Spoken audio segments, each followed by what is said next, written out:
আইপিএলে বেশ ভালোই সময় কাটাচ্ছেন মুস্তাফিজুর রহমান। চেন্নাই সুপার কিংসের জার্সিতে পুরনো ফিজের ছায়াও খুঁজেছেন অনেকে।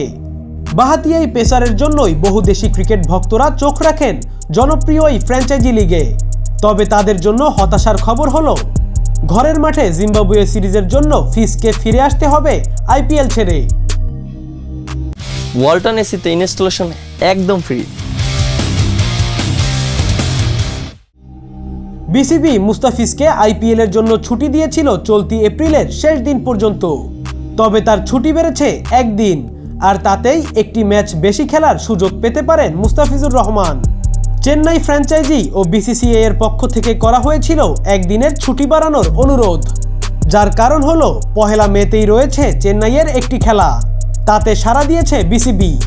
এই তথ্য নিশ্চিত করেছেন বিসিবির ক্রিকেট পরিচালনা বিভাগের সহকারী ম্যানেজার শাহরিয়ার নাফিস।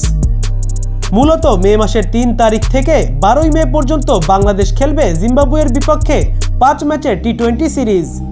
সেখানে খেলার জন্যই মুস্তাফিজকে ফিরে আসতে হবে দেশে।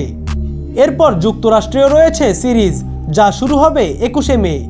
মাঝখানে বেশ কয়েকদিন ফাঁকা থাকলেও বাঁহাতি এই পেসারকে আর আইপিএলে যাওয়ার ছাড়পত্র দেবে না বিসিবি। চেন্নাইয়ের হয়ে প্রথম ম্যাচেই 4 উইকেট নিয়ে বাজিমাত করেন ফিজ, দখল করেন ম্যান অব দ্য ম্যাচের পুরস্কার। 5 ম্যাচে 10 উইকেট নেওয়া মুস্তাফিজ আর খেলতে পারবেন মাত্র 4টি match. Al Hasan Rakib, BD news 24.com।